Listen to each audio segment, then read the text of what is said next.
is Raffaello Morales.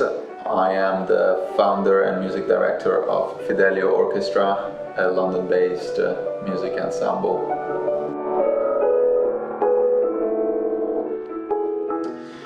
I am a conductor and a pianist, and in 2019 I have founded Fidelio Orchestra.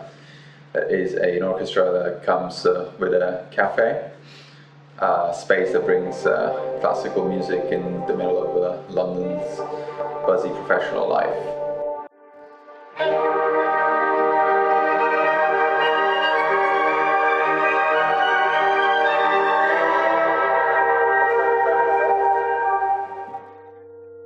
My ambition is that of making classical music a strong force of progress for civilization.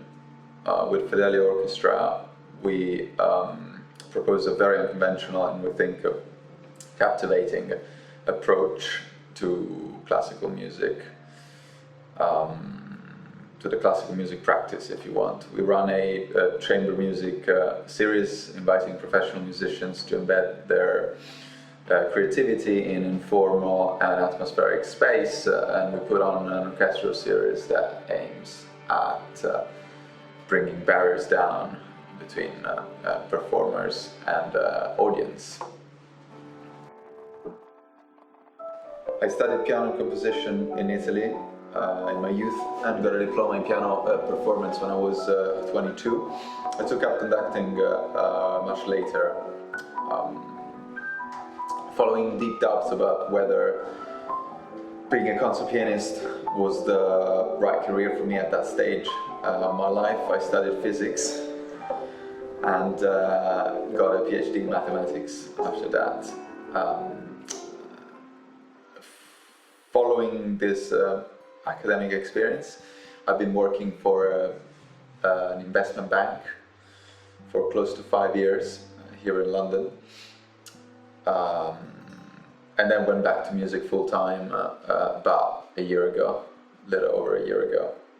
And my studies in the life sciences and passion I've always had for history, philosophy and the social sciences given me a baggage of knowledge that to me is invaluable, and I can say that I make constant use of it in my musical life.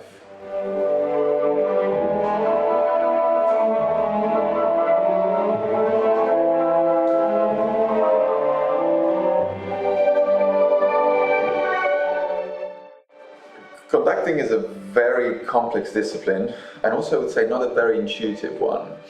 It has to do a lot with our bodies and our physicality, with our perception of space and time.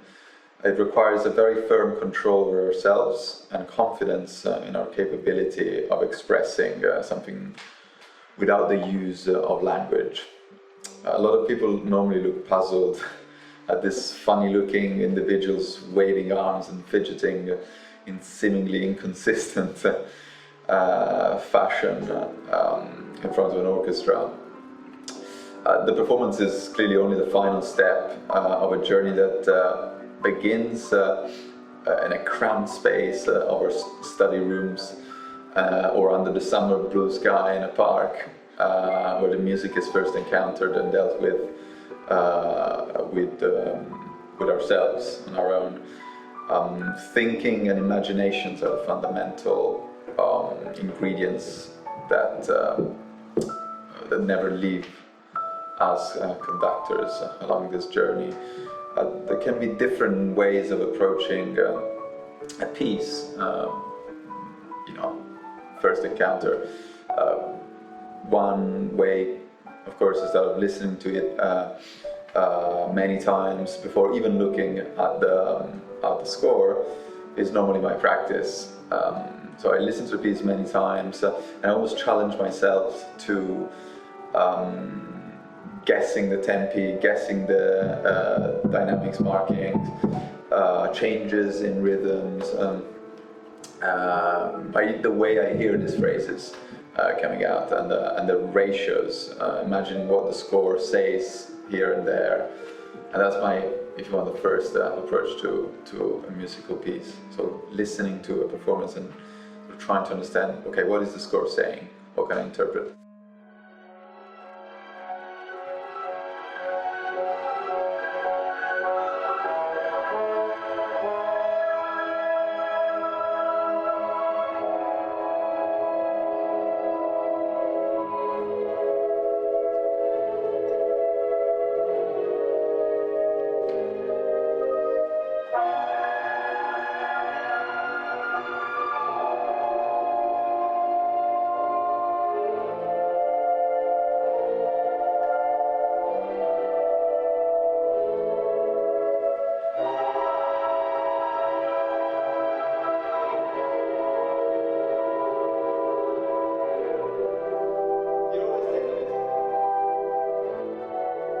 I think that the score is where everything starts from. So everything starts from the composer, and if the composer wrote triple F or triple P, there is a reason.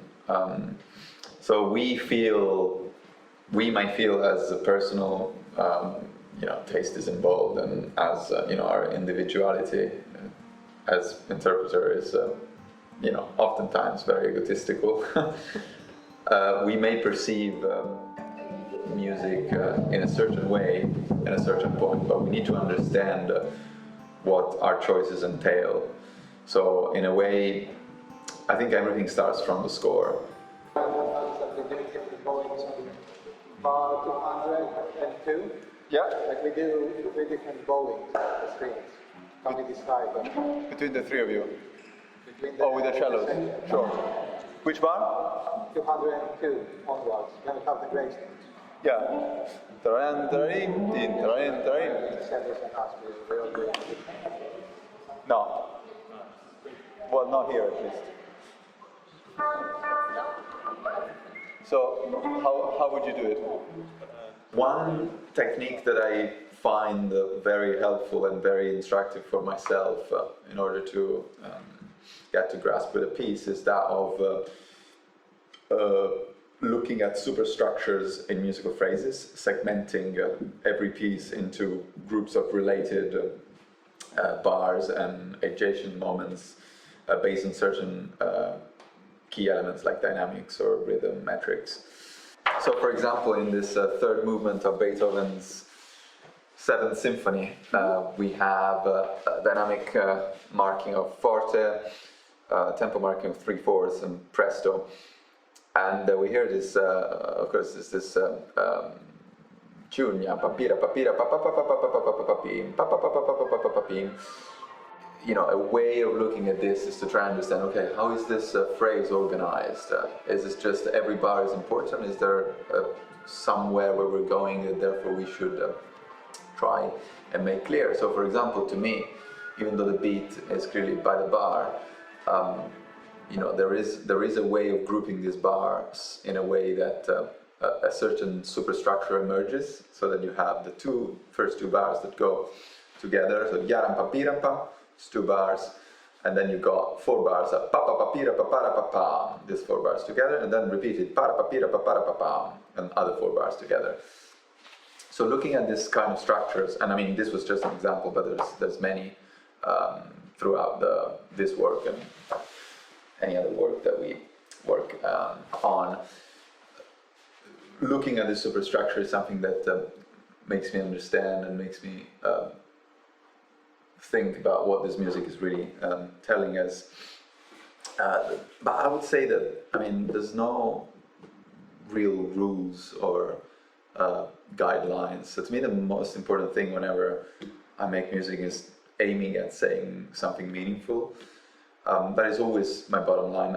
All the study of a score is subdued to a desire of communicating something meaningful about the music and about ourselves through the music we're making.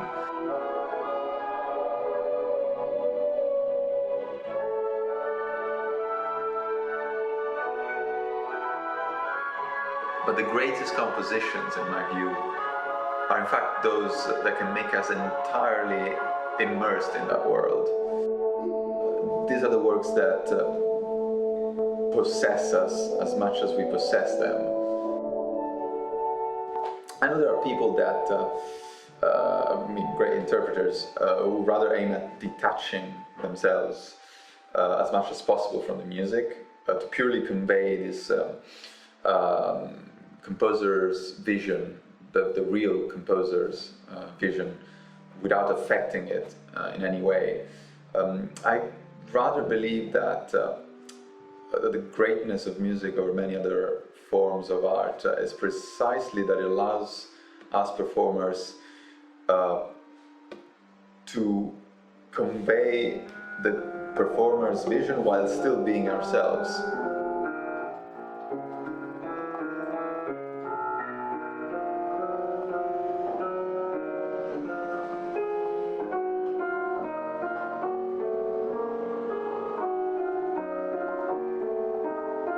So when we attack Brahms's First Symphony, for example, we're all part of his personal drama, the drama of the struggle for achievement of something that took many years and that to him felt like was an endeavor that was bigger than him, too big to reach. But this is a universal fact. It's something that regards Brahms, but regards all of us. And the fact that we can experience it through this music is simply exhilarating to me. The possibility of experiencing something universal through the contribution of one individual that has put it down for all of us to live through it.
The performance itself is the moment when everything elaborated previously has to come into being.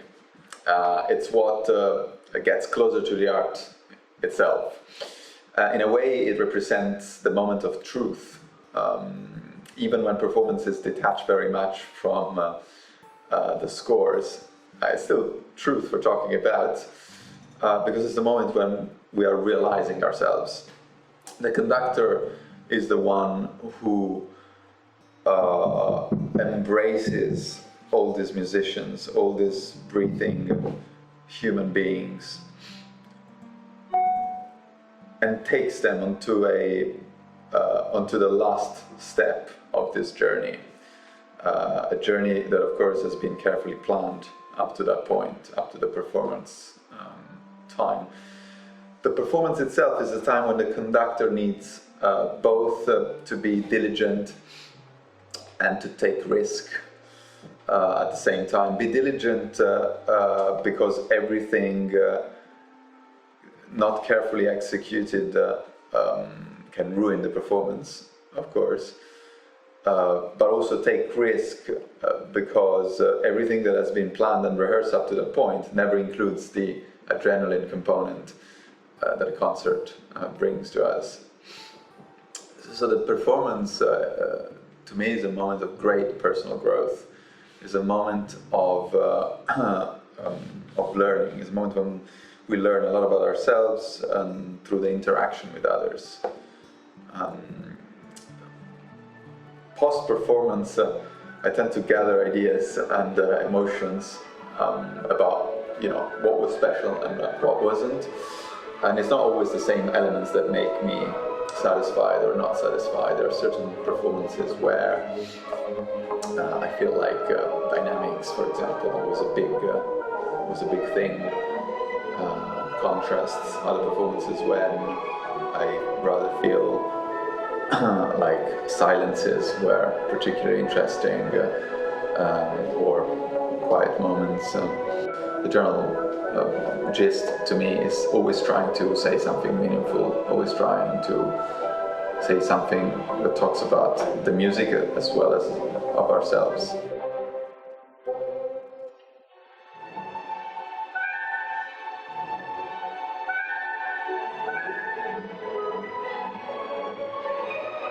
It's always refreshing to work with people who are interested in making music and using music to express themselves. I think the biggest privilege of being a musician is that of being in a position that allows to communicate who we are. I think of music composed in the past as something expressing who and what we could have been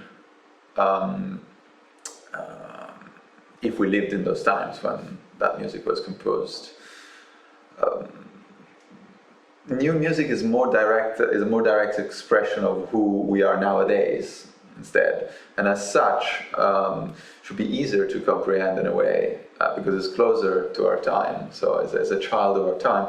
So I'm often surprised at hardcore classical musicians who pretend they don't understand pop music, for example.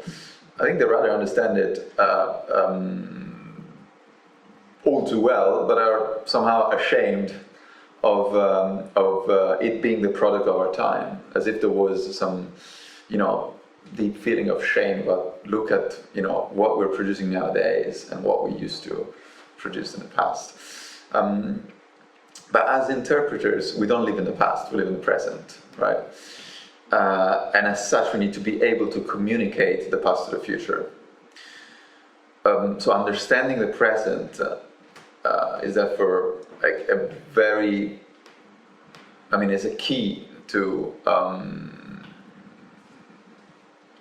everything we do, and is as key as it is understanding the past, because that's the only way we can really work as those connecting the future with our roots. Why do we study classical music? Why do we interpret it and bring it to audiences nowadays? It's because we believe that there is some deep value in our roots that we want to communicate, and this communication cannot disregard completely who we are nowadays, and therefore I think understanding new music is key to being able to communicate the past to the future.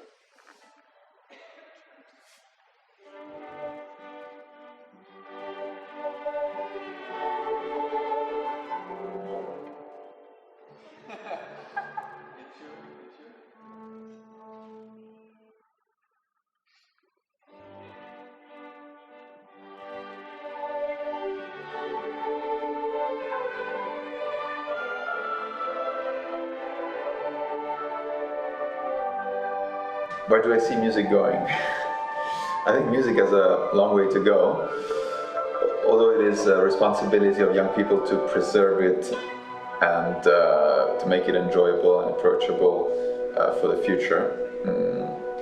As musicians, need to make an effort, I believe, to create music that helps people bettering themselves. And in order to do so, we need to perhaps make a step back and fully understand where our audience is coming from.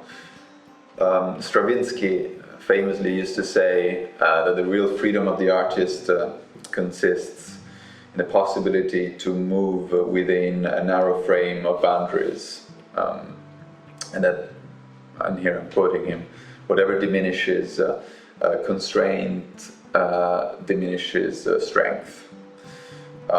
I believe he was right, as the obstacles that we that allow a creation to be such are the pillars of tradition that make the appreciation of a work of art possible in the first place, and therefore cannot be completely ignored for the sake of some purely individualistic pursuit. The true revolutionaries are those who can bring about change within an established system of ideas. This is progress.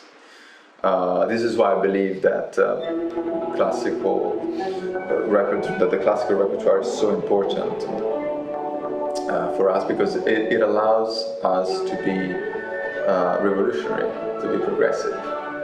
However paradoxical this may sound, it is not just looking back at the past in some form of nostalgic and pessimistic way. It is rather an act of deepening our knowledge. Beethoven changed the history of music like hardly anybody else before or after him, perhaps, because he understood very well that music allowed man to achieve the highest aspiration of all, which is that of making an individual experience universal through the artistic creation. And it is so important that musicians nowadays realize that they have the duty and the mission to play for everybody. Everybody needs to have access to such works, the ability to understand them. These works are a testament of our civilization, and will be the solid basis on which to build our future. So in preserving these grounds, we are building our future. I see music going in the direction of people, of making artists more connected to the social context and to their audience. Some might think that this diminishes the value of art. I don't think so. I think even the most abstract artistic ideas deep inside want to talk to as many people as possible, right? Even those who say, no, I'm just composing for a very small elite, they deep inside, they dream of this idea of sharing, because that's where, you know, the creation comes from, this impulse of you know, making your individual experience universal. True freedom is relative, is not absolute. Absolute freedom would mean complete disregard of our social and existential context, which cannot be beneficial to art, in my view. Our endeavor as artists is that of being free, so to pursue freedom by asserting ourselves within a community we're part of. That's it. Perfect.